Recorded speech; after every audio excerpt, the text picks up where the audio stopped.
Good morning, welcome back to another update for the Outland Tie fighter. As you can see, the model is fully assembled.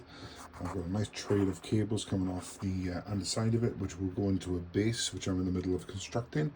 I'll talk you through that once the plaster is dry. All I've used for it is a little bit of XPX foam, in keeping with the theme for this month, which is sort of builds at a lower cost. You will notice that the masking is still on for the canopy. I'm not taking that off until I've done the final clear coat, matte coat, and then that should give us lights for the undercarriage, red illumination inside the cockpit, and for the eagle-eyed amongst you, you will notice I still have certain things to paint, such as the laser cannons, the engine ports at the back, but otherwise some of the panel highlighting work is done there. It's had a wash over the top of the paint job, but it's already received. I've done a few little touch-up bits today as well with some of the chipped paint, which was showing the original plastic. And there's some nasty seams on this as well, just to warn you.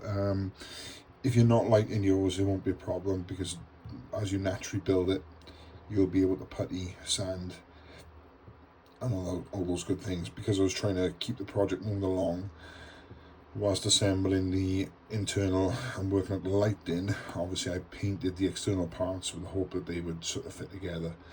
That hope was a little bit misplaced, but still, that is my my error.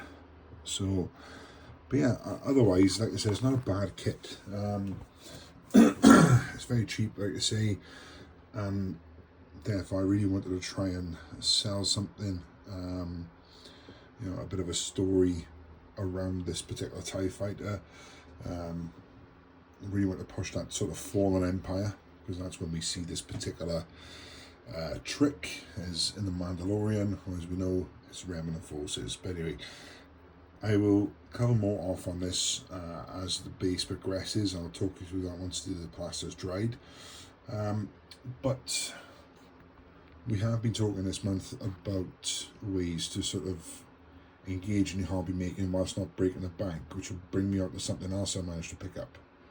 This is another super cheapy one that you can pick up online. It's a Revell Resistance A-Wing fighter. It's the build and play model kit. Again, I managed to get this one for just over £15. And again, look at the age group there, the 6+, it's got lights, it's got sound. This thing is just meant to get kids into model making. Alright, now, if you want to get better at weathering, this I think is an opportunity. So the construction of it is really simple. It took me less than 10 minutes to put together. It's already pre-painted, right? It's not the best model kit, right? It's not Bandai or anything like that, but you can see the basics of what it's trying to achieve, right? So out the box, this is what you get. You've got super crude plastic parts. You've got a few bits of landing gear, which eventually will come out. It's just like having fingernails and just poor biting. There we go.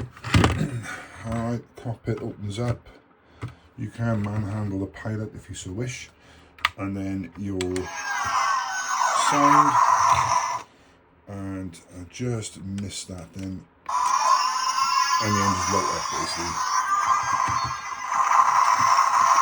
It'll just do a few basic sounds and that's it.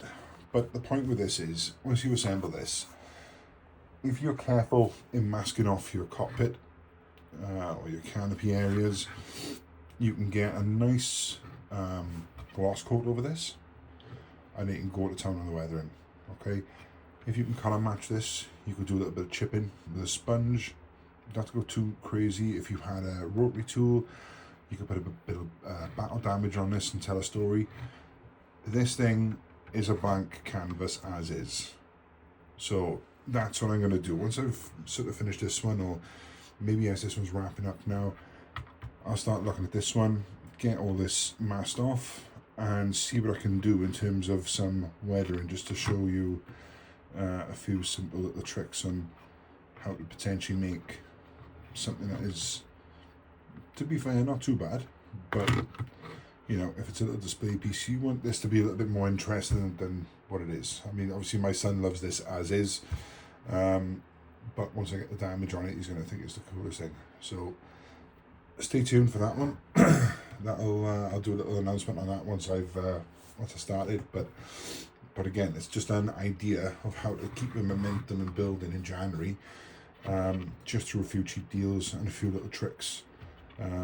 You know, I wouldn't even call this a custom collectible as such, but you know, you've got the potential to do something.